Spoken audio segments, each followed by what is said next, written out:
अस्सलाम वालेकुम। आज हम लोग 9th की न्यू बायोलॉजी बुक के चैप्टर 1 का नेक्स्ट टॉपिक देख रहे हैं, जो कि हमारे पास है कि science as a collaborative field. कि साइंस किस तरह से मुख्तलिफ फील्ड्स का कोलैबोरेशन है, एक साथ वो किस तरह से काम करती हैं।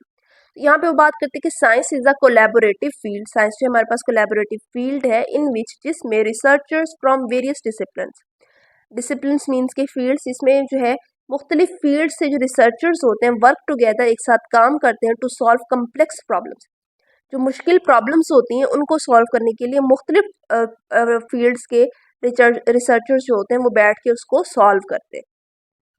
Interdisciplinary team can tackle problem more efficiently by leveraging the strength and expertise of each discipline। अब इसमें क्या होता है कि बहुत सारे डिसिप्लिन मतलब बहुत सारे फील्ड से टीम्स बुलाई जाती हैं ताकि वो एफिशिएंटली और अच्छे तरीके से जो है वो प्रॉब्लम को सॉल्व कर सके, क्योंकि हर डिसिप्लिन का जो एक्सपर्ट होता है वो अपने काम में माहिर होता है। तो मुख्तलिफ एक्सपर्टीज़ को बुलाया जाता है, हर एक्सपर्ट जो होता है वो अपने हिसाब से सजेशन देता है और उस प्रॉब्लम को सॉल्व किया जाता है। It is often lead to a quicker. अब इससे क्या होता है कि जब बहुत सारे लोग जो है मुख्तलिफ फील्ड से मिल के बैठते हैं तो मुख्तलिफ अपने पॉइंट ऑफ व्यूज़ देते हैं और ये काम जल्दी हो जाता है एंड सस्टेनेबल सोल्यूशन, और उससे जो सोल्यूशन मिलता है वो भी जो होता है वो सस्टेनेबल होता है। Let's discuss a few example of inter disciplinary collaboration in science. तो कहते हैं कुछ हम एग्जांपल्स जो है उनको डिस्कस करते हैं तो उससे हमें आसानी होगी समझने में। Human genome product. अब ह्यूमन जीनोम प्रोडक्ट क्या था? ये ऐसा प्रोडक्ट था जिसमें ये कहा गया था कि एक पूरे ह्यूमन का जो है जीन सिस्टम जो है वो हम लोग बना सके, ताकि हम लोग जो है एक पूरा इंसान जो है वो उसका मैप जो है उसको बना सके। तो इसमें हम लोगों को मुख्तलिफ जो है बायोलॉजिस्ट के फील्ड के बायोलॉजिस्ट की ज़रूरत पड़ी थी। अब यहाँ पे बात करते हैं कि the human genome product aim to be sequence and map the entire human genome. अब वो कहते हैं कि ह्यूमन जीनोम प्रोडक्ट में ये जो है एम किया गया था, मतलब ख्वाहिश की गई थी कि एक सीक्वेंस पूरे इंसान का जो जीन का सीक्वेंस है उसको बनाया जाए। This project was completed in 2003। ये प्रोजेक्ट जो है वो 2003 में मुकम्मल हुआ। इट इन्वॉल्व रिसर्चेस, इसमें रिसर्चेस थी फ्रॉम वेरियस डिसिप्लिन। रिसर्चर्स इसमें मुख्तलिफ फील्ड के जो थे रिसर्चर्स जो थे वो इन्वॉल्व थे, जिसमें हमारे पास molecular biology, genetics, informatics and computer science, मतलब इन फील्ड से जो है ताल्लुक़ रखने वाले रिसर्चर्स को जो है इसमें इन्वॉल्व किया गया था, और फिर जाके एक ह्यूमन का कंप्लीट जीनोम सिस्टम जो है इंटायर जीनोम सिस्टम जो है वो मैप किया गया। अब अगर हम बात करें कि नहीं जी इसके लिए तो सिर्फ जेनेटिक्स वाला ही ज़रूरी था, वो जीन्स को देख लेता, तो ऐसा नहीं होता, ऐसा नहीं हो सकता था।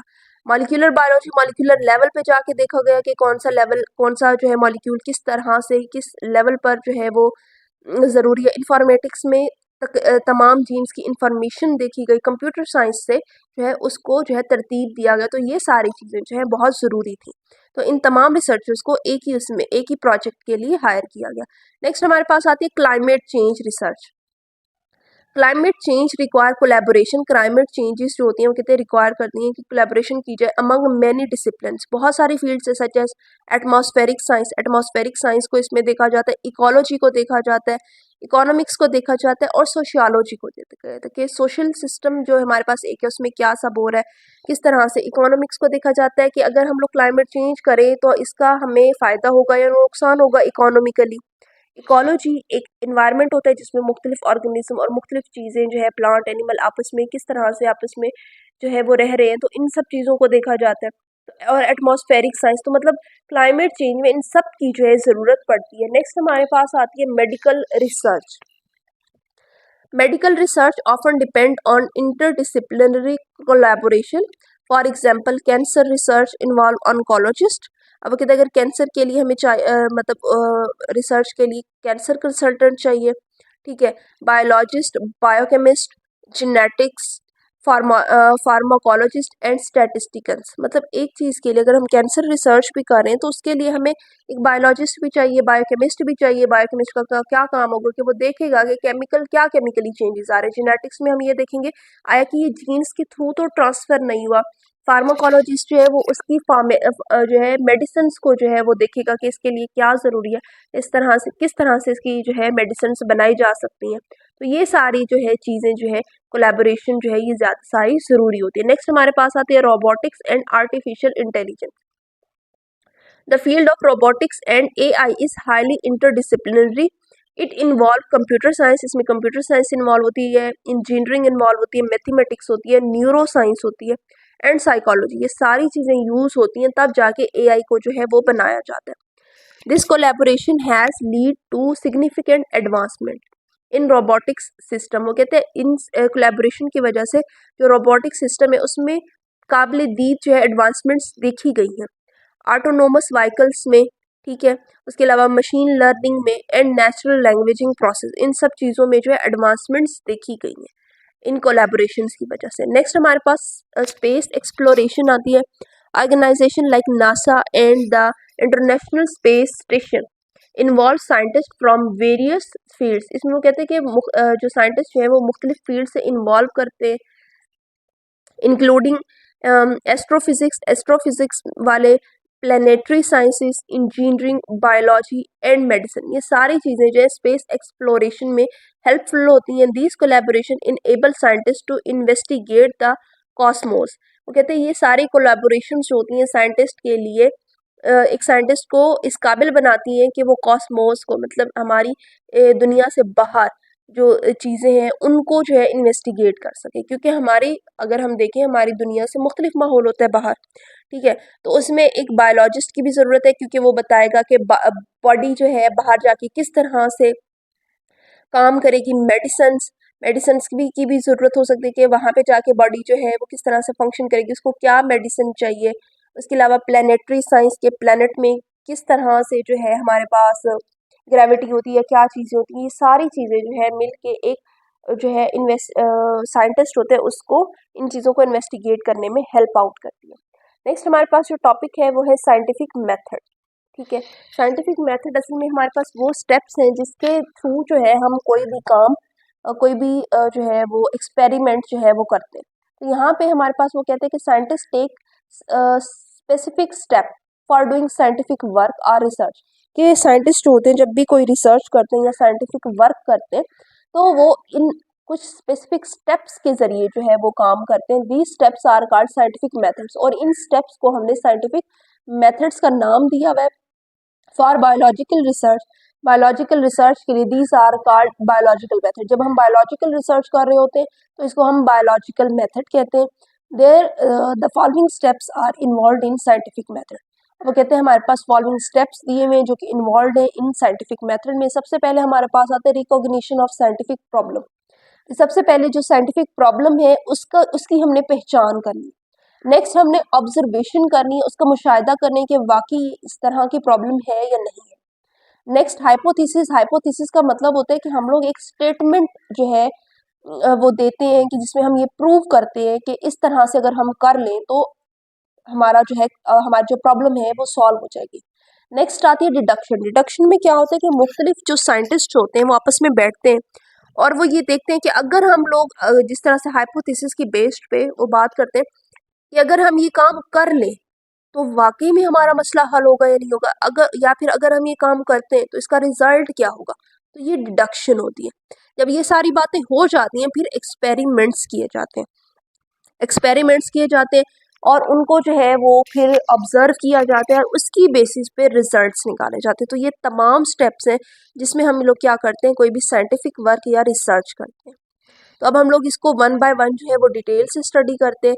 सबसे पहले हमारे पास जो आता है वो है रिकॉग्निशन ऑफ अ प्रॉब्लम। ये सबसे पहले किसी भी प्रॉब्लम को रिकॉग्नाइज कैसे करना है, पहचानना कैसे।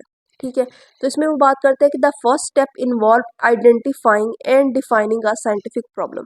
सबसे पहला स्टेप जो है वो आइडेंटिफाई करना है, पहचान करना है और उसको बताना है, डिफाइन करना है कि ये साइंटिफिक प्रॉब्लम है क्या। स्पेसिफिक इशू और फिनोमिना, ठीक है, that scientist want to investigate, जिससे साइंटिस्ट ने इन्वेस्टिगेट करना है। Such problem is either asked by someone. वो कहते हैं ये प्रॉब्लम या तो कोई और पूछ सकता है या बायोलॉजिस्ट के अपने माइंड में भी आ सकती है और कम इन बायोलॉजिस्ट माइंड बाय हिमसेल्फ, या फिर उसके अपने माइंड में खुद ब खुद आ जाए। फॉर एग्जाम्पल जैसे कि वो कहते हैं, एक मिसाल के तौर पे एक बायोलॉजिस्ट ने notice that plant in an area are growing taller than usual, कि किसी एरिया में जो प्लांट्स हैं वो ज़रूरत से ज़्यादा लंबे हो रहे हैं बनिस्बत बाकी इलाकों के। ही डेवेल्प अ साइंटिफिक प्रॉब्लम, उसने एक साइंटिफिक प्रॉब्लम को जो है वो डेवेल्प कर लिया। व्हाट फैक्टर्स आर रिस्पॉन्सिबल, अब इसके लिए क्या फैक्टर्स जो है वो इसकी वजह बन रहे हैं, क्या अवामिल इसकी वजह बन रहे हैं for the increase growth of this plant, in plant की इस तरह की ग्रोथ की क्या अवामिल जो है वो वजह बन रहे हैं। This problem become the starting point for a scientific inquiry, अब वो कहते हैं साइंटिफिक इंक्वायरी के लिए ये एक स्टार्टिंग पॉइंट है। अब उसने ये चीज़ जो है वो देखी और इसको एक प्रॉब्लम के तौर पर लिया। फिर अब वो क्या करेगा, ऑब्जर्वेशंस करेगा। साइंटिस्ट मेक ऑब्जर्वेशन, साइंटिस्ट जो है वो ऑब्जर्वेशन करेगा, मुशाहिदा करेगा अबाउट द प्रॉब्लम, इस प्रॉब्लम के बारे में। दे यूज 5 सेंसेस, वो अपनी 5 सेंसेस को यूज करेगा फॉर मेकिंग ऑब्जर्वेशन, ऑब्जर्वेशन के लिए वो अपनी 5 हिस्सों को इस्तेमाल करेगा। दे आल्सो रीड, वो पढ़ेगा and study the previous researches on the same और रिलेटेड प्रॉब्लम, वो कहते हैं इस ऐसी ही प्रॉब्लम या इससे मिलती जुलती जो प्रॉब्लम है उसके ऊपर जो पहले रिसर्च हो चुकी है वो उसको जो है उसका मुतालिया करेगा। ऑब्जर्वेशन में भी क्वालिटेटिव और क्वांटिटेटिव, ठीक है, ऑब्जर्वेशन जो है वो क्वालिटी के हिसाब से भी हो सकती है और क्वांटिटी के हिसाब से भी हो सकती है। क्वालिटी, अच्छा जी, फिर हमारे पास आती है कि क्वालिटेटिव ऑब्जर्वेशन और quantitative observation. Qualitative observation involve observation that can not be measured with numbers, अब क्वालिटेटिव ऑब्जर्वेशन वो होती है जिसको हम नंबर्स में मेजर नहीं कर सकते। फॉर एग्जांपल किसी चीज़ का कलर हो गया, किसी चीज़ का टेक्सचर हो गया, ठीक है, ये हो सकता है कि कोई फ्लावर छोटा है कोई बड़ा है, किसी का कलर जो है वो ज़्यादा डार्क है, किसी का कुछ कम है, तो ये चीज़ें हम लोग नंबर्स में मेजर नहीं कर सकते। जबकि क्वांटिटेटिव ऑब्जर्वेशन जो होती है इसको हम न्यूमेरिकल डाटा में मेजर कर सकते हैं। इन्वॉल्व मेजरमेंट और numerical data that can be expressed in term of quantity, इसमें हम लोग क्या करते हैं कि हमारे पास जो डाटा होता है हम उसको क्वांटिटी की टर्म में एक्सप्रेस कर सकते हैं। जैसे कि हमारे पास वो एग्जाम्पल देते हैं कि for example the number of bird in a tree, ठीक है, हम उसको काउंट कर सकते हैं कि किसी भी ट्री पर कितने बर्ड्स बैठे हैं।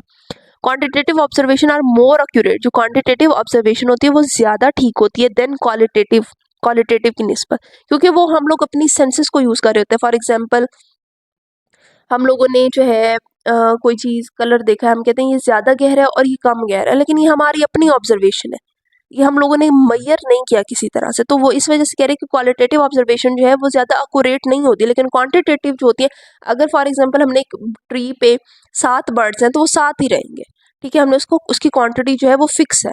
नेक्स्ट वो बात करते हैं कि because quantitative observation are invariable, क्योंकि क्वांटिटेटिव जो ऑब्जर्वेशन होती है वो चेंज नहीं होती, वेरिएबल का मतलब होता है बदलना, तो वो नहीं बदलती, मेजरेबल काबिल पैमाइश होती हैं, एंड कैन बी रिकॉर्डेड, और उनको हम रिकॉर्ड भी कर सकते हैं इन टर्म ऑफ नंबर्स की आदाद की सूरत में हम उसको जो है वो रिकॉर्ड भी कर सकते हैं कि इतनी ही चीज़ें इस पे थी तो इतनी ही है, हम उसको लिख सकते हैं नंबर्स की फॉर्म में।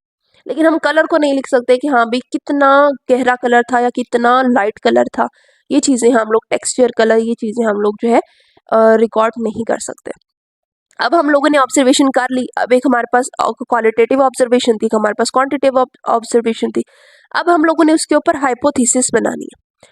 On the basis of observation scientist develop a statement, अब वो कहते हैं इन ऑब्जर्वेशन की बेस पर साइंटिस्ट जो एक स्टेटमेंट को बनाता है, डेवलप करता है, दैट में प्रूव, जो कि साबित करती है the answer of scientific problem, वो जो साइंटिफिक प्रॉब्लम थी उसका जवाब जो है उसको साबित करती है। अंडर स्टडी, जो कि स्टडी में होता है, जो सवाल हमारा स्टडी में था जिसको हम देख रहे थे उसके लिए एक स्टेटमेंट जो है बनाई जाती है। सच tentative answer of scientific problem is called hypothesis, अब वो कहते हैं ये जो हमारे पास साइंटिफिक प्रॉब्लम का आंसर होता है इसको हम हाइपोथेसिस कहते हैं। साइंटिस्ट मेक मेनी हाइपोथेसिस, वो कहते हैं साइंटिस्ट जो होते हैं वो बहुत सारी हाइपोथेसिस बनाते हैं फॉर अ सिंगल प्रॉब्लम, एक ही प्रॉब्लम के लिए वो एक से ज़्यादा हाइपोथेसिस बनाते हैं। वो सोचते हैं कि अच्छा ऐसा भी हो सकता है, इससे इस प्रॉब्लम से रिलेटेड ये भी वजह हो सकती है। A hypothesis has following characteristic, जो हाइपोथेसिस होती है उसमें ये जो है दी गई खसूसियात होती हैं। It is a proposed statement to answer the problem, अब वो कहते हैं कि ये हमारे पास क्या होनी चाहिए, जो प्रॉब्लम है उसके जवाब में एक प्रोपोज्ड स्टेटमेंट होनी चाहिए। It always matches the available observation, जो ऑब्जर्वेशन हम लोगों ने लिखी है ये उससे मिलती जुलती होनी चाहिए। It can be tested through experiments, ये कुछ एक्सपेरिमेंट से टेस्ट भी हुई होनी चाहिए। There are always a way to disprove the hypothesis, और उस हाइपोथेसिस को जो है मतलब डिसप्रूव भी किया जा सकता है किसी भी तरीके से, तो उसका तरीका भी होता है हाइपोथेसिस। मतलब ये नहीं होता कि हाइपोथेसिस आ गई है तो वो एग्जैक्ट फिक्स ही है, नहीं, उसको जो है खारिज भी किया जा सकता है। जब हमारे पास हाइपोथेसिस आ जाती है कोई, हमें लगता है कि हाँ ये आंसर जो है, ये स्टेटमेंट जो है हमारे प्रॉब्लम के लिहाज से ठीक है, तो फिर उसकी डिडक्शन होती है। डिडक्शन में क्या होता है कि साइंटिस्ट डिवेल्प लॉजिकल रिजल्ट्स, वो लॉजिकल रिजल्ट्स बनाते हैं फ्रॉम देयर हाइपोथेसिस, वो जो हाइपोथेसिस एक स्टेटमेंट आई है उससे वो लॉजिकल रिजल्ट्स बनाते हैं, ठीक है। सच logical results of hypothesis are called deduction, ये जो हाइपोथेसिस के लॉजिकल रिजल्ट्स होते हैं ये हमारे पास डिडक्शन कहलाती है। Usually deduction follow the pattern of if then, अब वो कहते हैं ये जो डिडक्शन होती है ये इफ देन का फॉलो पैटर्न जो है वो फॉलो करती है। साइंटिस्ट जो है वो अज्यूम करते हैं that if hypothesis is true, अगर ये हाइपोथेसिस सही हुई, then what might be the results, तो फिर इसके नताइज क्या होंगे।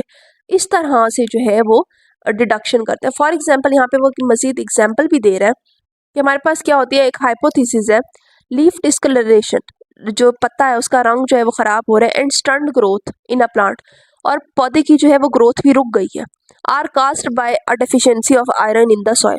तो वो एक हाइपोथेसिस बनाई गई है कि ये हमारे पास क्या होती है, इसकी वजह क्या होती है कि जो सॉइल है जिसमें वो है उसमें पौधा है उसमें आयरन की डेफिशिएंसी, आयरन जो है वो कम है। तो डिडक्शन क्या होगी, if iron deficiency is causing the symptoms, वो कहते हैं कि अगर आयरन की डेफिशिएंसी की वजह से ये जो है सिम्टम्स अलामात आ रही हैं, देन एडिंग आयरन, तो अगर हम आयरन को ऐड कर दें टू द सॉइल, मट्टी में, will improve the colour of leaf, तो इससे जो पौधे हैं वो पत्ते हैं उनका कलर इम्प्रूव हो सकता है, एंड प्रोमोट प्लांट ग्रोथ, तो और उससे क्या होगा कि प्लांट की जो ग्रोथ है वो भी इम्प्रूव हो जाएगी। तो इस तरह से जो है वो डिडक्शन की जाती है। हाइपोथेसिस आई है तो उससे डिडक्शन निकाली जाती है। नेक्स्ट फिर उसके बाद क्या किया जाता है, एक्सपेरिमेंट किया जाता है। यहाँ पे वो बात करते हैं it is the most basic step of scientific method, ये साइंटिफिक मेथड का सबसे बेसिक स्टेप होता है। साइंटिस्ट परफॉर्म एक्सपेरिमेंट, साइंटिस्ट जो होते हैं वो जो है तजर्बात करते हैं to test all the hypothesis, तमाम जो हाइपोथेसिस है उनको टेस्ट करने के लिए आए कि वो ठीक है या नहीं, फिर उस पर एक्सपेरिमेंट्स किए जाते हैं। इन अ सक्सेसफुल एक्सपेरिमेंट, वो कहते हैं सक्सेसफुल जो एक्सपेरिमेंट होता है, वन हाइपोथेसिस इज प्रूव्ड, उससे क्या होता है कि एक हाइपोथेसिस जो है वो सही साबित हो जाती है, and the alternate hypothesis are proved incorrect, और जो उसके मुतबादिल दूसरी हाइपोथेसिस होती हैं वो इनकरेक्ट साबित हो जाती हैं, गलत साबित हो जाती हैं। The incorrect hypothesis are rejected, जो गलत हाइपोथेसिस होती है उनको रिजेक्ट कर दिया जाता है, and the proved one is accepted, और जो साबित हुई है उसको एक्सेप्ट कर लिया जाता है। साइंटिस्ट मेक न्यू डिडक्शन, फिर साइंटिस्ट जो होते हैं नई डिडक्शंस बनाते हैं फ्रॉम द एक्सेप्टेड हाइपोथेसिस, जो एक्सेप्टेड हाइपोथेसिस होते हैं मतलब जो एक्सपेरिमेंट से प्रूव हुई है उसकी एक नई डिडक्शन बनाई जाती है। Then they perform further experiments, फिर वो मजीद एक्सपेरिमेंट्स करते हैं, and confirm the correctness of hypothesis, और जो हाइपोथेसिस की मतलब करेक्टनेस है कि वो किस हद तक सही है, फिर उसको जो है मजीद कन्फर्म किया जाता है कि वाकई में सही है या नहीं है। नेक्स्ट हमारे पास एंड पे आते हैं results. Scientist gather data from their experiment, अब उन्होंने एक्सपेरिमेंट जो किए उनसे वो डाटा मवाद जो है वो हासिल करते हैं, उसको इकट्ठा करते हैं। दे यूज स्टैटिस्टिकल एनालिसिस, फिर वो क्या करते हैं कि उसका एनालिसिस करते हैं, उसका तज्जिया करते हैं, स्टैटिस्टिकल तज्जिया करते हैं। क्या है कि हमने 3 बार किया तो तीनों बार सेम ही रिजल्ट आया, एंड ग्राफ, और उससे आने वाले ग्राफ मतलब किस तरह से हुआ उस सब को देखते हैं। टू समराइज द रिजल्ट, ताकि वो रिजल्ट को जो है समराइज कर सके, उसका खुलासा निकाल सके। Scientist also include a list of all reference, scientist जो है एक लिस्ट बनाता है जिसमें वो तमाम रेफरेंसेस देता है। In the summary to acknowledge the source of information, और वो उसका एक खुलासा बनाता है कि जिसमें वो लिखता है कि उसने ये जो तमाम इंफॉर्मेशन है वो कहाँ से हासिल की, किस तरह से उसने जो है कौन कौन सी चीज़ें की, कौन कौन से एक्सपेरिमेंट्स किए, उनके वो खुलासा मतलब एक रेफरेंस देता है। उसके बाद क्या होता है कि साइंटिस्ट पब्लिश करता है देयर फाइंडिंग, जो उसने ढूंढ मतलब खोज निकाला है उसको वो पब्लिश करता है in scientific journals and books और साइंटिफिक जो जर्नल्स होते हैं उनके अंदर उसको जो है पब्लिश करता है। They also share the findings, वो अपनी जो मतलब जो उसने ढूंढा है, जो उसने खोज लगाई है उसको शेयर करता है विद अदर साइंटिस्ट, दूसरे साइंटिस्ट के साथ। फॉर दिस पर्पस, इस काम के लिए they create a scientific report, वो एक साइंटिफिक रिपोर्ट बनाता है, एंड गिव प्रेजेंटेशन, और उसके ऊपर प्रेजेंटेशन देता है in national and international meetings and seminar. National और इंटरनेशनल जो मीटिंग्स होती हैं या सेमिनार्स होते हैं उसके अंदर वो अपनी वो जो साइंटिफिक रिपोर्ट है उसको प्रेजेंट करता है और दूसरे साइंटिस्ट के साथ अपनी जो उसने निकाला है, ढूंढ निकाला है, उसको शेयर करता है। तो इस तरह से जो है एक साइंटिफिक मेथड होता है किसी भी चीज़ को, किसी भी प्रॉब्लम को सॉल्व करने का। तो ये टॉपिक हमारे पास कंप्लीट हो गया। अब यहाँ पे एक जो है वो मतलब यहाँ पे एक ब्लॉक दिया हुआ है, यहाँ पे बताया हुआ है कि experimental group and control group. ठीक है, जब साइंटिस्ट एक्सपेरिमेंट्स कर रहे होते हैं तो हमारे पास दो ग्रुप्स होते हैं, एक होता है एक्सपेरिमेंटल ग्रुप और एक होता है कंट्रोल ग्रुप। इसको हम लोग पढ़ लेते हैं। वो कहते हैं कि व्हेन साइंटिस्ट डू एक्सपेरिमेंट, जब साइंटिस्ट जो है वो एक्सपेरिमेंट्स कर रहे होते हैं, दे अरेंज टू सेटिंग, वो दो सेटिंग करते हैं। One is called experimental group, एक को वो एक्सपेरिमेंटल ग्रुप कहते हैं, और दूसरा जो होता है उसको कहते हैं कंट्रोल ग्रुप। फॉर एग्जाम्पल वो जैसे कहते हैं कि जैसे मिसाल के तौर पर you want to do experiment, कि आपने एक एक्सपेरिमेंट करना है to test the necessity of carbon dioxide. आपने कार्बन डाइऑक्साइड की ज़रूरत पे जो एक्सपेरिमेंट करना है फॉर फोटोसिंथेसिस, ये फोटोसिंथेसिस के लिए वो वाकई में ज़रूरी है या नहीं है, उसका हम लोगों ने एक्सपेरिमेंट करना है। You will arrange two similar plant, तो आप क्या करोगे, दो एक जैसे प्लांट को अरेंज करोगे। You will not provide carbon dioxide to one plant, एक जो पौधा है उसको आप कार्बन डाइऑक्साइड नहीं दोगे, जिसको नहीं दोगे वो हमारे पास एक्सपेरिमेंटल ग्रुप होगा। While you will provide carbon dioxide to other plant, जबकि जिस पौधे को आप जो है कार्बन डाइऑक्साइड देंगे वो हमारे पास कंट्रोल ग्रुप होगा। The necessity of carbon dioxide will be proved, अब वो कहते हैं कि जो कार्बन डाइऑक्साइड की जो ज़रूरत है वो प्रूव हो जाएगी when photosynthesis does not occur, जब फोटोसिंथेसिस नहीं होगी in the experimental group. Experimental group में जब फोटोसिंथेसिस नहीं होगी तो कार्बन डाइऑक्साइड कितनी ज़रूरी है इस चीज़ का पता चल जाएगा। But occur in control group, लेकिन कंट्रोल ग्रुप में फोटोसिंथेसिस हो रही है, तो इस तरह से हम लोगों को पता चल जाएगा। मतलब हम लोग दो एक्सपेरिमेंट्स कर रहे होते हैं, एक एक्सपेरिमेंटल ग्रुप के नाम पे और एक कंट्रोल ग्रुप के नाम पे। दोनों के मुशाहिदात को देख के फिर हम लोग इस बात का नतीजा निकालते हैं कि आया कि वाकई जो हम लोगों ने एक्सपेरिमेंट किया है वो ठीक है या नहीं है। तो इस तरह से हमारा टॉपिक जो है वो कंप्लीट हो गया है। और अगर आपको कोई क्वेश्चन हो तो प्लीज़ आप जो है वो पूछ सकते हैं कमेंट सेक्शन में। और अगर आपको मेरी वीडियो जो है वो पसंद आए तो प्लीज़ मेरी वीडियो को लाइक करें और मेरे चैनल को सब्सक्राइब करें। Thanks for watching my video.